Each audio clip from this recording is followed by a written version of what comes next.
Three, two, one. This is the Rich Report bringing you the richest content across entertainment. We've got a special video today. We are previewing the NBA season. My name is Cameron Richardson. Joining me today is Nathan. Is it Manny? Monty? You It's tell the Manny. people how It's to like it's pronounce like it. it's like the first name, Nathan Manny. I'm a coworker at Cam's at the Lumberjack. I'm a managing editor, big basketball fan. Can't wait to get into it. Yes, and we have some points of contingency as I'm a Clipper fan and Nathan is a Laker fan. So yes, I definitely got an earful of it back in October when the Clippers blew a 3-1 series lead to the Denver Nuggets, and the Lakers went on to win the championship. I actually didn't watch them into the NBA Finals. I couldn't do it. Ha ha ha. It didn't feel right. Soak in the So pain. pretty much sum up going back to last year, how pretty much what was the Lakers' path to winning a championship last year, and just what were your thoughts on the Lakers finally winning a title after 2010 and all the chaos and really just tragic stuff that happened in 2020? Well, really, the only going into the playoffs, the only team I was really afraid of as a Laker fan was the Clippers, just because they matched up so well with us. I thought that they had way too many perimeter defenders for us. I mean, just imagine being a offensive player on the perimeter and you're being guarded by Kawhi. A pick and roll comes, switch. Now you got PG.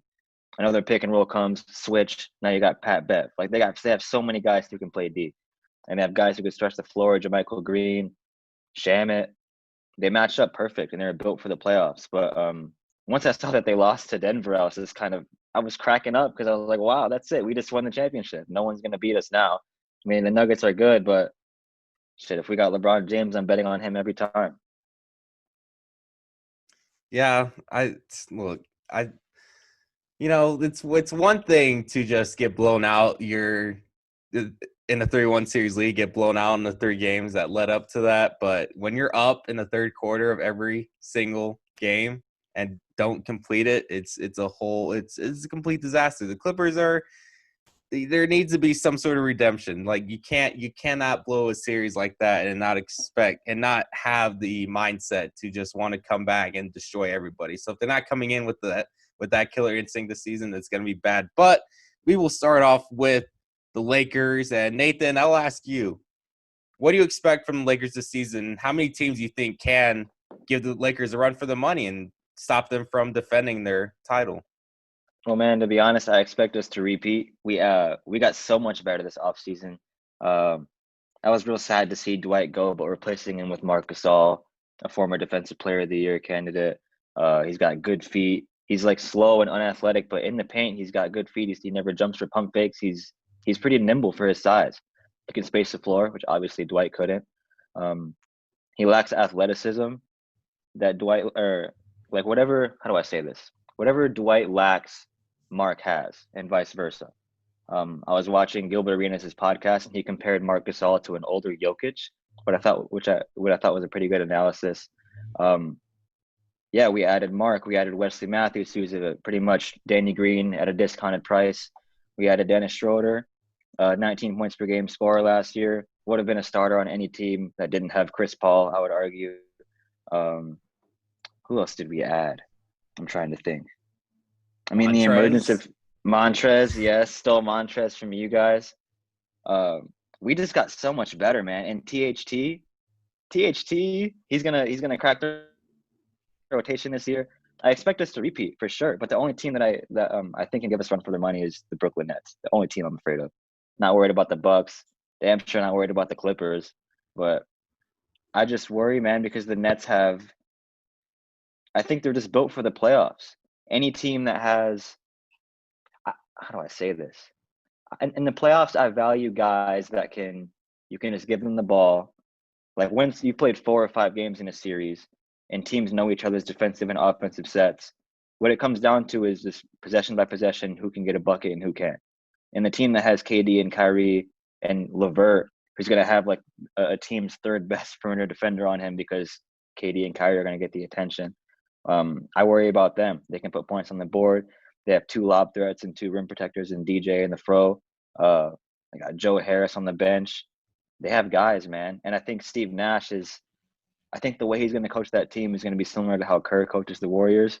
I think their locker room is going to be good. I'm as a Laker fan, man, I'm scared of them. I'm real scared of them, but we'll see. We'll see. Also, I mean, barring health with Durant and Kyrie both coming, or I mean, Durant coming off an Achilles and Kyrie's history of being injury prone. I think if they get to the finals healthy, they can for sure take us. But that's the Uh, only team I think can beat the Lakers right now.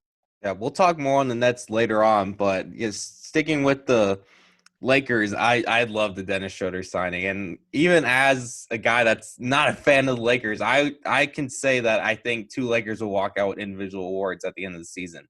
I think Anthony Davis, had he not been injured, injury prone like he usually was, he still missed a couple games last year. I think he's a shoe-in to win MVP this year. Shoe-in, MVP, really? MVP. I Okay. I was thinking about this last night, and when I look at him, when he's playing and completely healthy, when he missed a ton of games with New Orleans, you could argue that he's the most talented player in the entire league, the most skilled overall. With his height, you wouldn't Yeah, expect him to be nailing threes at a consistent basis. He pretty much can shoot it anywhere, mid-range, three-point, wherever, and he can play elite defense. I think all around, he's got the most skill out of anybody in this league, especially with his height. And if he would have been injury prone, I'd argue that he's probably one of the greatest of our generation. I think so too. And you got to remember that in high school, AD was a point guard for the first 2 years of his high school career. So he's got the ball skills. He knows how to drive and kick. He knows when to make the right pass. He's smart. He's an all-around basketball player. He can do it all. He can put the ball on the floor. He can face up. He can guard 1 through 5. He's a machine. He's the ultimate tool to have on your team in the playoffs. I don't know if I have him for MVP. He's definitely my pick for defensive player. I got Luka for MVP this year, but man, if you want to say the Lakers are going to walk away with 2 awards at the end of the year, I got AD for defensive player and uh, Montrez for six man if Mark starts, which is what it's going to look like. And I'd say a guy that I have for most improved player, even though Schroeder has had good seasons, I think Dennis Schroeder might have a monster year. Now, he will have a lot of pressure trying to be the leading point guard for a team that just won a title. I don't think he's had pressure like this before, but I think he's a really skilled guard that really hasn't had the team to meet his potential. And with a guy like LeBron, he's going to have Anthony Davis as his teammate as well. He can feed off these guys so much, and I think it's just going to be to his benefit. And this could be a guy that goes on average maybe 20 a game. I just think he's that talented and, might not have all the skills defensively, but offensively, I think he's an absolute star. And I think he will thrive in Los Angeles, the Lakers schemes. That was our only missing piece last year was just a guard or really anybody who could just handle the ball, not named LeBron. When LeBron's off the floor, we're much worse. We give up big runs. And Schroeder, he plays fast. Um, he plays great defense, which is pretty underrated. He's a very underrated defender. He's got fast feet. He knows how to get out and run on the break. He can shoot it. He can do it all. He's perfect for our system. And he's a guy that can play off the ball. He can play 1 or 2 guard. And when he's in the game with LeBron, he's not going to need to be dominating the ball and bringing it up and all that. I think he's perfect for our scheme. He's in for a huge year, man. And he averaged 19 last year off the bench playing behind CP and Shai Gilgeous. So 20 points is that's easy. He'll get that for sure. Maybe even more. Moving on to the other team in LA, the Clippers. Obviously, we just talked about them blowing a 3-1 series lead. They made one good signing and one very questionable signing this offseason. I think Serge, while you could say I'm a little bit salty of the Montrez signing to the Lakers and taking a pay cut, I really like Serge replacing that role at center because finally the Clippers needed a guy that's going to body up people and be aggressive down low. Zubac wasn't that guy. He had the height, but didn't have the actual bulk, size, or really heart at all to stop anybody down low. And Montrez is just too short. And so Serge is really that rim protector they needed, but he can also knock down a 3 or mid range too. And Zoo and Montrez weren't those guys. So I think it's a pickup offensively and defensively for the Clippers. But real questioning what the signing of Nicholas Batum was in the past when he was on Portland. Yes, he destroyed the Clippers, but he's been injured recently for Charlotte. He's not young anymore, so it's a high risk, high reward signing, I think, because that's a guy who's expected to play a lot of minutes come this season. So it'll be interesting to see what the dynamic is here. So what do you think the Clippers are going to do this year? What's their potential? I definitely expect another like top 3, top 4 finish in the Western Conference. Now that Doc Rivers is gone and they have Tyronn Lue coaching, they said that all that special treatment for Kawhi and PG is out the window. So those guys are going to have to buy in and practice every day, just like the rest of them. Um, I think you guys, I think you guys actually got better this year. Serge is definitely much better for the playoffs than Trez is, just because he can be on the floor in the fourth quarter. He's 4 inches taller. He makes free throws. He can stretch the floor. He's a much better defender. Um, you guys added Luke Kennard as well, who's a 3-level scorer. He can shoot the mid range. He's confident. I love him as a ball handler. Um, I think he's a much better Landry Shamet, in my opinion. Um, I expect you guys to finish top 3, 4 in the West. Probably lose in the Western Conference Finals to us Lakers, but yeah, I'm expecting another strong season. But I don't think they'll get over the hump, to be honest with you. Yeah, and I think people weren't just hyping up the Lakers Clippers Western Conference Finals because they wanted to see LA versus LA. It's because the 4 meetings they had in the regular season were all closely contested. There wasn't a bad game between them. Nobody had a clear, decisive victory. They were all games that came down to the wire, and they split the season series. So, of course, a playoff series I think would be absolutely insane between both teams. And I think the disappointment wasn't more so the Clippers blowing a series lead, more so than was we didn't get to see the Lakers compete against a team that could go toe to toe with them. Denver has a solid roster, but come on, they're not stopping LeBron and Anthony Davis. So Yeah, yeah, yeah. moving on to Denver Nuggets. Can they make that noise this season and stun the Clippers and the Lakers this time around instead of just beating the Clippers? Make noise, yes, but they're not getting past the Western Conference Finals. They're absolutely talented. I think they proved last year that they can take just about anybody to 7 games in a playoff series. I mean, their roster is built for the playoffs. Like their roster is deeper than the Pacific Ocean, man. They've got how many stretch bigs do they have? Jokic, Bol, Michael Porter, Millsap. They added JaMychal Green. Everybody's a shooter, and they have so many scoring guards and what's his face, Jamal Murray, Monte Morris, Gary Harris, even the guys at the end of their bench, Marcus Howard from Marquette, RJ Hampton. They just have so many scores, and they're insanely talented. But again, I don't think they have enough perimeter defenders or enough playoff experience to stop a LeBron James or even a Kawhi in the playoffs. They'll definitely be fun to watch and be entertaining, and they'll take anybody to 6 or 7, but they're not about to win anything. Yeah, I'm intrigued to see what Marcus Howard does. I'm surprised this dude went undrafted because That's what in I a said. league where, 3-point is the emphasis now, this guy was shooting threes left and right at Marquette for 4 years. So I'm trying to He's figure out averaging why 30 nobody would plus. want to take this guy. He is a little undersized. I think he's under 6 foot, right? 5'10 ish, Yeah, he's 5'11. 5'11", but I'd say Trae Young is undersized too, and he's thrived in this league since he came in. Yeah. Yeah. Marcus Howard can score. I mean, if he gets on the floor, I think he's going to crack the rotation. They just got to give him an opportunity. Um, I think that might be hard to come by with all the guards the Nuggets have, but yeah, their team's very good, man. I expect them to definitely make noise in the playoffs, but they're not gonna advance very far. Yeah, and I think another guy I want to talk about is Bol because this is another guy that has had a handful of injuries, and now he's playing at high altitude. So, do we really see Bol really branching out and actually making noise in this league, or is just going to be a guy that he had the height, he got drafted because of the height, but he doesn't have the skill to really be that solid, productive professional basketball player. I think Bobo does have the skill. I think it's very raw skill at that, but I think his talent can be nurtured and can be developed under the right coach. You see this dude, he's what, 7'3". He grabs a board and he leads the fast break, and it looked like how slow he's moving. It looks like he's out of control, but he's not. He can get a board, he can lead the break, he can make an outlet pass, he could stop and shoot a three on a dime. He release is pretty slow as well, but he's got all the tools. He can do everything. If he puts it all together, I think he's going to be dangerous. But yeah, he's gonna have to bulk up a bit and just get some more experience. But I mean, he's playing with.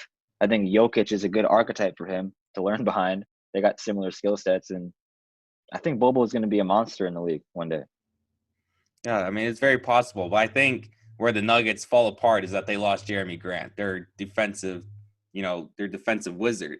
So losing a guy like that when you've got to play guys like Kawhi and then Anthony Davis and LeBron, it's Yeah. probably just gonna be too much. They're the third best team right now, but they I don't think they'll be able to overcome that leap unless they potentially drop in a trade for Bradley Beal, maybe. If they get Beal, that's the missing piece of the puzzle right there, man. Please, For someone sure. take Bradley Beal out of Washington. Yeah, Please. That guy needs to compete for a free championship because Bradley Beal. if he was on a Got it from the team that rooftops. was a contender, this guy would be everybody would see him as a top 10 player in the league, I think. And he's Yeah, one I of the think best he's scorers. I mean, is James Harden a point guard or shooting guard, would you say? This is off topic, but I'd say he's a point guard.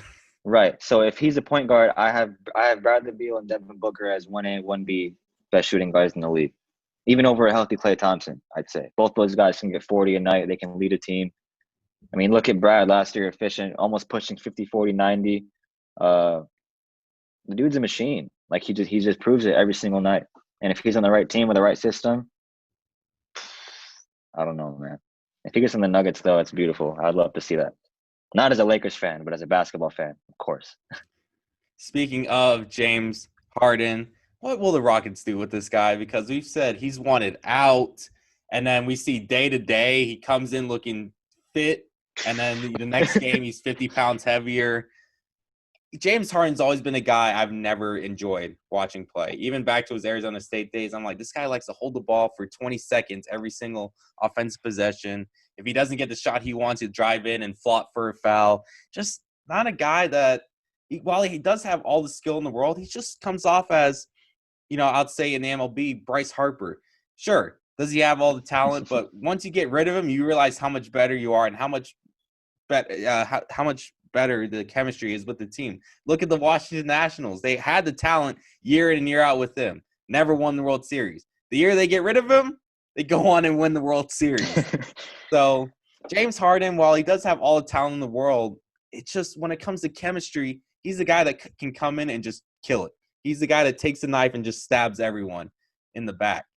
I don't see what team in their right mind would want to take this guy, especially if they want to win a championship.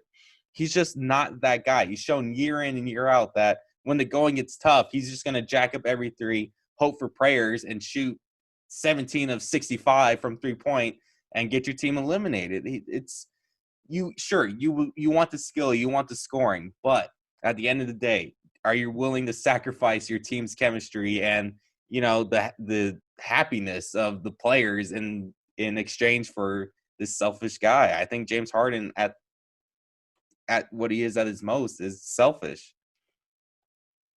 I mean, whatever the Rockets are going to do with him, I mean, I mean, it sucks, but you have to trade him. I mean, I think it's been proved in every single sport. You have a disgruntled superstar who wants out. The longer you keep him, and the more it's known, and days keep passing, and everyone in the league knows he wants out, he's losing value by the day. And if they don't trade him now, it'll be mid-season, and the Rockets are going to be a 6 seed, underachieving, and they're going to have to let him go for cheap.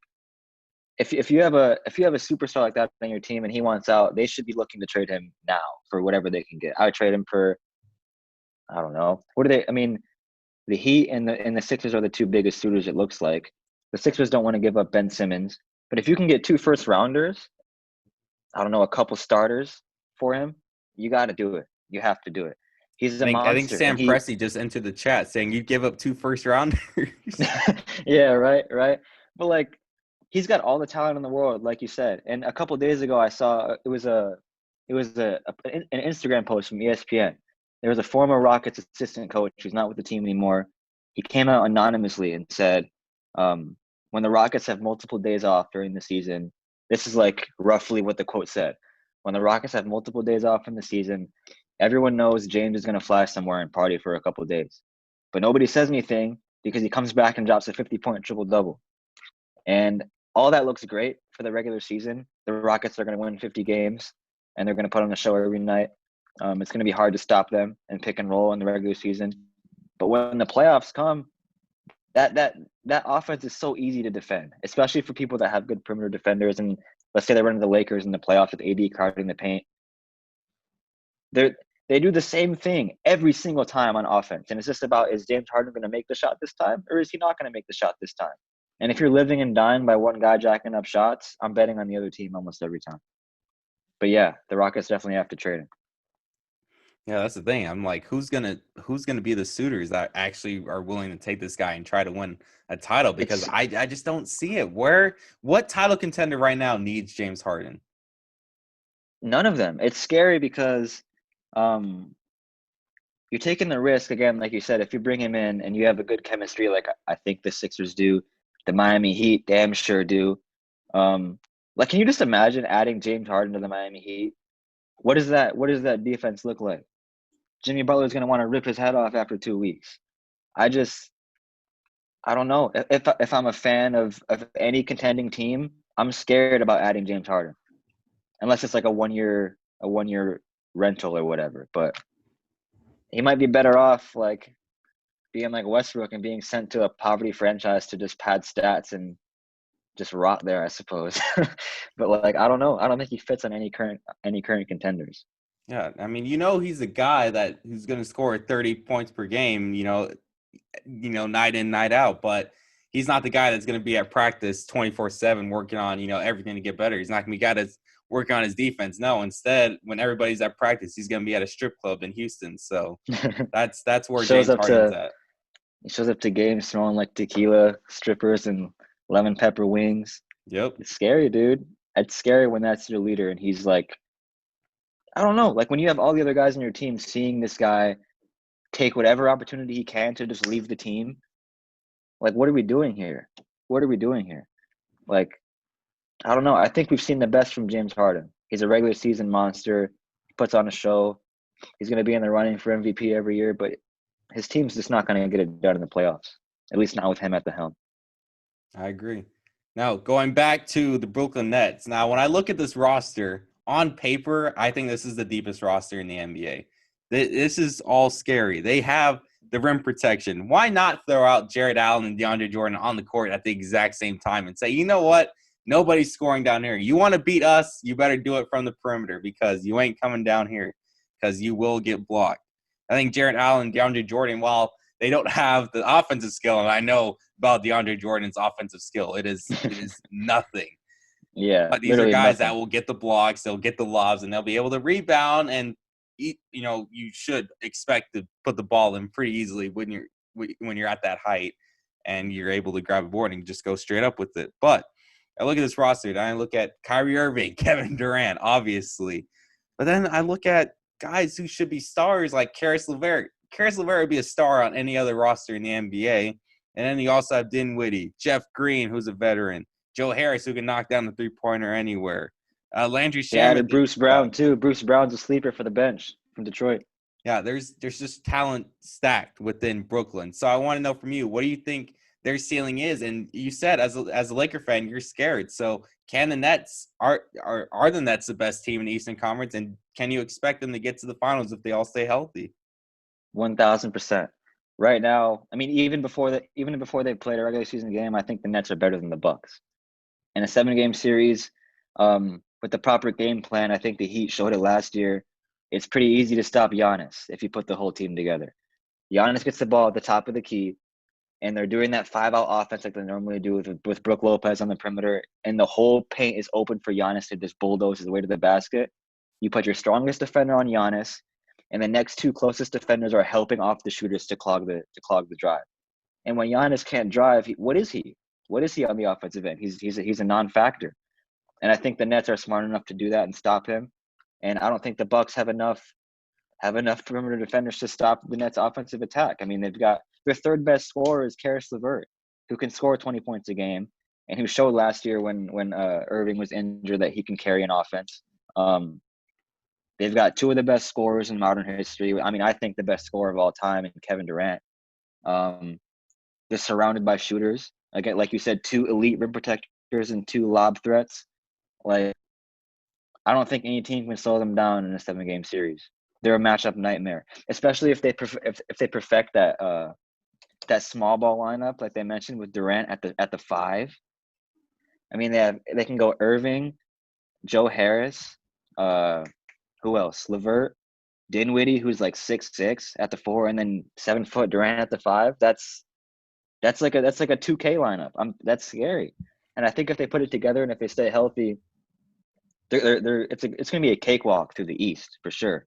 But whatever team comes out the West, I think they should be pretty worried about the Nets. I mean, Steve Nash is their coach. I love Steve Nash. Love me some Steve Nash. He's one of the most likable guys. I think he's going to coach that team well. I mean, it looks like they're about to build a dynasty. As long as the egos don't clash and everybody's on the same page, I think the Nets are going to be good for a long time. Now, a team we need to talk about is Milwaukee, because everybody's expecting the last 2 years they should have gotten it done. And with a guy as talented as Giannis, they have not gotten the job done. And who have they've had to rely on to score when Giannis is completely covered? Chris Middleton. Chris Middleton, sure, has skill, but he's not the guy that can be that second option scorer. If you want to win a championship, that's not the guy that can be your second option. It has to be a guy that can score 20, 25 a game. And Chris Middleton, while he can do it in spurts, is not a guy that's going to do it on a daily basis, and definitely not in the playoffs when games are tougher and tougher. Oh, you know who would have worked if they'd not gotten rid of them? Does anybody remember the Rookie of the Year 2 years ago, Malcolm Brogdon? Why on earth did Milwaukee get rid of this guy? That was one of the most shocking trades ever. Or was he? No, it had to have been a trade, because this would have been his third year in the league coming up. I was blown away because I'm like, this guy's I an think absolute they just saw stud. they had Eric Bledsoe and they thought they were good with that. But Brogdon, Brogdon's better than Bledsoe. And I love me some Eric Bledsoe, but I'll still say Malcolm Brogdon's more skilled than Eric Bledsoe's ever been. I think so too. But yeah, the Bucks look great on paper, and they're going to win 60 games in the regular season. But like you said, you took the words out of my mouth. Your second best scorer can't be Chris Middleton, and he's great. I love Chris Middleton, but when teams get smart and they start clogging Giannis's driving lanes, you can't just rely on Middleton to carry you home. I mean, they added Drew Holiday, which is a beautiful signing, and I think that's going to be in the playoffs against the Nets. Giannis versus Durant, Holiday versus Irving. It's going to be a beautiful matchup, but I don't think the Bucks are going to get very far just because they don't have enough. They don't have enough guys outside of Giannis that can put the ball in the basket. I love DiVincenzo. I love Holiday. I love Brook Lopez, but man, the Nets have too many scorers. Yeah, and all you really need to do is throw a healthy Kevin Durant on Giannis, make him go one-on-one. Pressure. I mean, you could pressure Giannis with KD up back in the backcourt. And So the hell with the Nets, wait until even Boston. I don't even know if the Bucks will get past Boston. I don't know. I don't think they added many guys. I'm looking at the roster right now. They added Nick Stauskas, Torrey Craig, sure. Bryn Forbes from San Antonio, cool. Bobby Portis. These guys aren't difference makers in the playoffs. I think they're a great regular season team, but I don't think they're going to win championships, at least not for the next couple of years. Yeah, it's super one-dimensional, super predictable, because you know the guy that's going to try and do everything, and that's Giannis. And you get a great defender, a guy that's athletic as Giannis, as KD is, and you put KD on Giannis, it's over. You know, Giannis is shut down. Now you got to get that second guy. And if Drew Holiday can't, then it has to be Chris Middleton, and it's just going to be the same old that we've seen the last 2 years.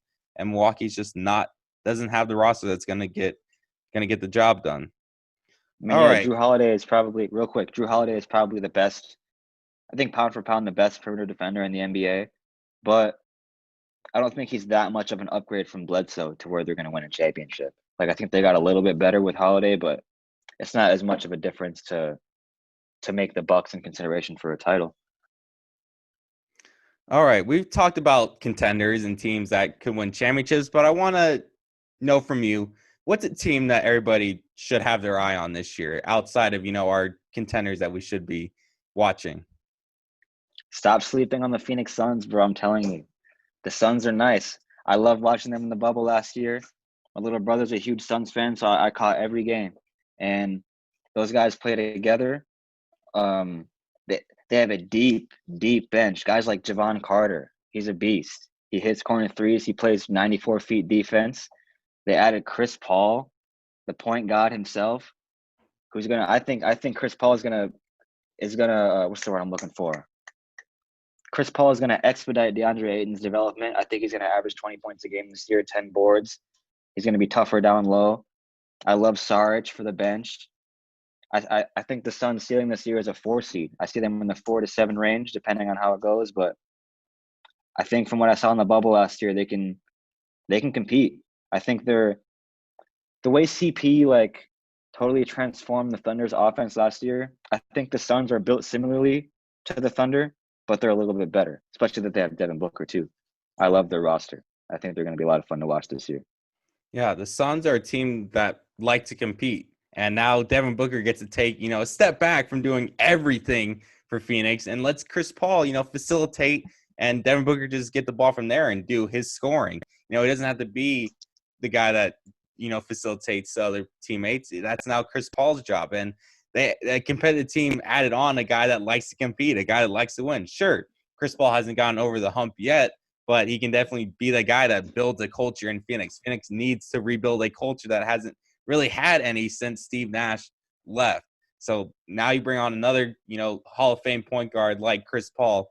I think it changes everything and makes the Suns not a contender yet, but definitely a player in a team that can, maybe bring up some scares across the West. Definitely a team that, we definitely shouldn't be sleeping on. But a team that, switching over conferences, a team that I think could make some noise and potentially even upset a team in the Eastern Conference playoffs, the Atlanta Hawks.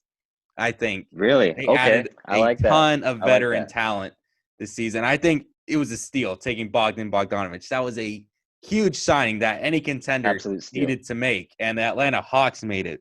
You add on a guy like Danilo Gallinari, and not forget, Rajon Rondo is now on the Hawks as well. And just I missed imagine him already. I miss him just already. imagine I what love Trae Young Rondo. is going to be when he learns off of a guy like Rondo, who's won 2 championships now. I want to see what Onyeka Okongwu will look like when he's healthy, because this is a guy that, look, don't get mad at me, NBA Nation, but when I watched him in high school and when I watch him his year in college, I saw shades of Hakeem Olajuwon. Don't Hakeem Olajuwon. that's Hey, really those the are his ceiling for words. him. Those are his Sure, words, not mine. sure, it's a stretch, but this is a guy who can bring back just interior basketball and the true big man. He's not a guy that's going to shoot the 3-point. This is a guy that stays down low and is going to get you a double and multiple blocks on a nightly basis. This guy could be an absolute superstar. I just want him to be healthy. And of course, you throw on a guy like Trae Young. You have Clint Capella as well. John Collins is a star as well. The Atlanta Hawks are a team we cannot sleep on. They are back, in my opinion. This is a team that I think is going to be a shoo-in for the playoffs. Definitely going to be one of the best 8 teams in the Eastern Conference. Oh, And for sure. potentially, if they get a team like Milwaukee, I think they beat Milwaukee. That I don't know. That's definitely a debate for me. I would love to see the Trae Young Holiday matchup, but I just worry about how the Hawks can slow down Giannis. I think they're a little undersized in that category. But I love their roster. I love their additions. Rondo, Gallinari, even just those two alone. Those two alone are like that's I don't even know what to say. Those are gorgeous signings, especially when you have a young star like Trae Young, young star point guard, and then probably a likely Hall of Famer in Rondo behind him, grooming him and stuff. I love the Hawks team this year. Yeah, and I Not to think mention their new jerseys; those are beautiful as well. I think they implemented that they wanted to win this year with the signing of Bogdan, because that's a contract you give out to a guy that you're ready to win with. That's a contending piece that you sign, not we're going to sign him because we want to improve. No, the Hawks want to win this year, and I think they proved that with the signing of Bogdan. So look out for the Hawks, ladies and gentlemen. All right. The draft was a little thin this year. We weren't in love with every player, but there's some talent in this draft class. And I think we saw it. If anybody watched LaMelo Ball this preseason, maybe it was written up that he should have probably been the first pick overall, because man, this guy can do it everything. And his little tricks going up for layups are just it's like watching art. Dude, he's It's insane. he's like a wizard. He brings it high. Like I don't know. I just love watching LaMelo play. He's such a smooth ball handler. He's never rushed. He's got a beautiful shooting form. I like how they're not trying to change his shot. They're letting him keep his little, how he has his elbows out, that slingshot release almost. His little fade that he does. They're just letting LaMelo be LaMelo. And I think he really became a pro going to Australia. He's much more mature now. He's grown to 6'8" as a point guard. and he's probably what, like a buck 70 it looks like. But dude, LaMelo's got all the talent in the world. I can't wait to watch him play. And I think he's a solid pick for rookie of the year just based on the volume he's going to see in Charlotte. But I'll let you go first. From I think my rookie of the year is probably the most accurate. I'd say I think he's a shoe-in. Now, this is also a stretch as well because I don't know what the culture is in Sacramento and how many people will be paying attention to Sacramento. But Tyrese Halliburton out of Iowa State. Now, I didn't watch much Iowa State basketball last year because obviously we didn't get March Madness, so we didn't really get to see some of these players emerge as superstars when in the bright lights. But there was something when I watched them against Golden State. I was like taken back. I'm like, this guy's explosive. How long has he been in the league? I'm like, oh, he's a rookie. Okay. 6'5" point guard, explosive, can dunk, can shoot, can defend, can really do it all. It's just his And speed was he's just on so smart. He's so smart. I think he's the smartest player in the draft. his As his much as excel, go ahead. his acceleration was just on another level that I don't really see from guys that are that young. I'm looking at this is like Russell Westbrook speed, but really honed in, not going as crazy and as wild as Russell Westbrook, who's really just a bull in a china shop, just plowing over everybody. But this guy's really contained. It's just, yeah, like you said, he's very intelligent as well. So, And you say the that ceilings through fast. his potential's through the roof. You mentioned his speed. Don't forget that this dude is like 6'5", 6", and he's so smart. As much as I haven't seen much of him, but every time that I play, I swear I've never seen him turn the ball over with my eyes. He's never out of control. He doesn't need the ball in his hands to make an impact. He can score 8 points in the game, but impact the game in so many more ways that go beyond his point total. He plays good defense, makes good passes. He's intelligent. He rebounds. He's just, I don't know. I think he was a steal of the draft. Where did he go? 12 or 13? I forgot where the Kings were, but yeah, it was like in the 11 to 12 range. Okay, for sure. All right, Is it my Nathan, turn who's for the rookie of the your year? rookie of the year pick?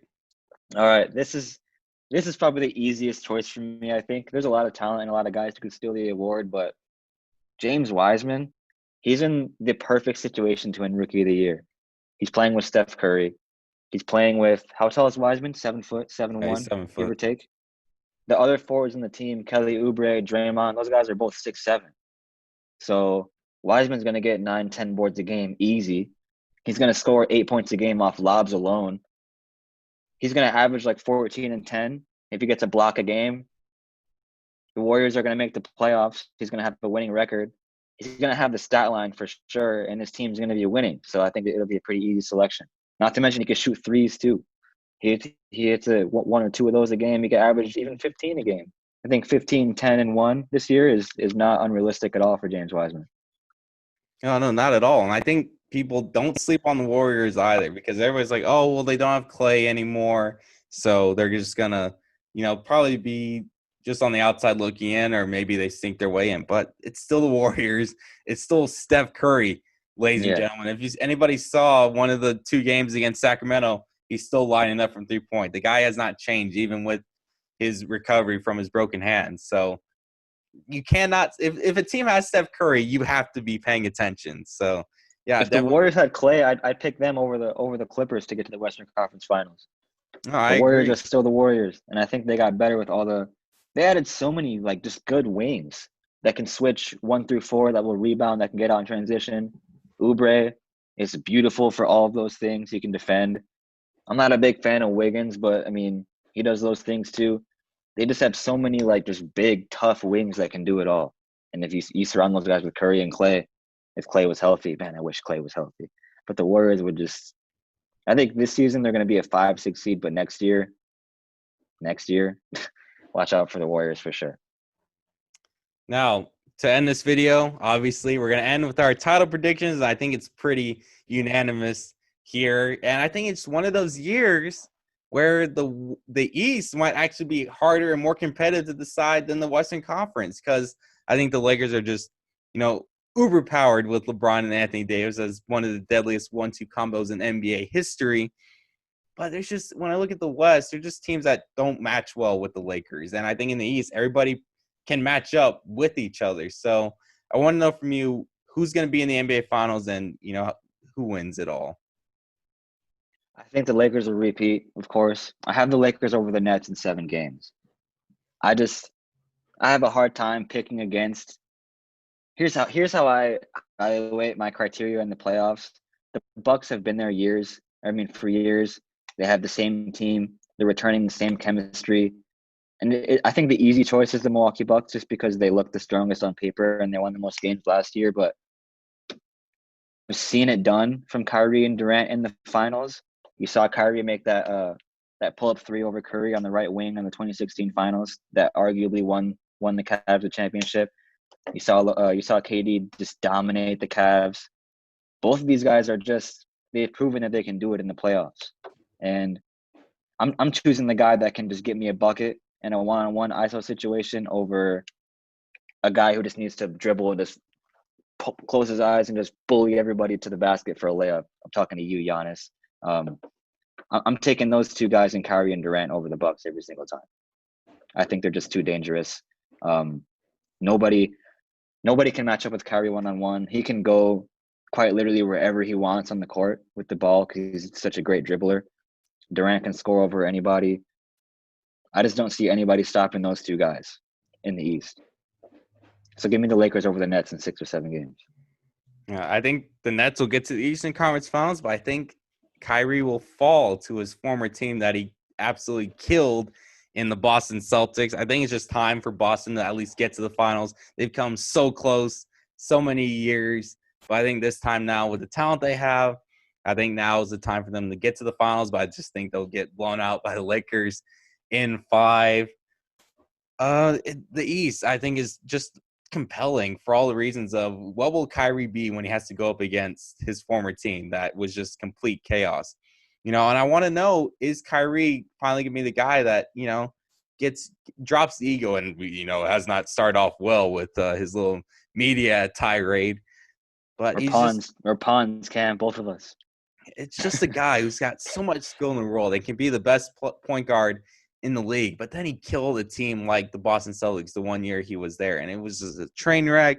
So I'm not really locked in on Brooklyn yet, although they do have all the talent in the world. It just comes down to, can Kyrie be that team leader? Is he going to be that guy, or are we going to get all the craziness and madness of his time with the Celtics, and will it just deteriorate how the Nets play as the season goes along? It's definitely going to be interesting to see what happens with their dynamic, when we get to February, March, and the playoffs in April. So, yeah, definitely have to keep your eye on Brooklyn all season long, but I just see Boston coming out at the end because I think this is a team that's well coached, but also their chemistry is also pretty much 100% outside of Marcus Smart's, little outbursts of the team when they were down to the Miami Heat. But Miami Heat might have been a one-year thing. They just got hot at the right time because of the bubble and Jimmy Butler really being locked in. I mean, I've never seen a player quite locked in like Jimmy Butler during that time.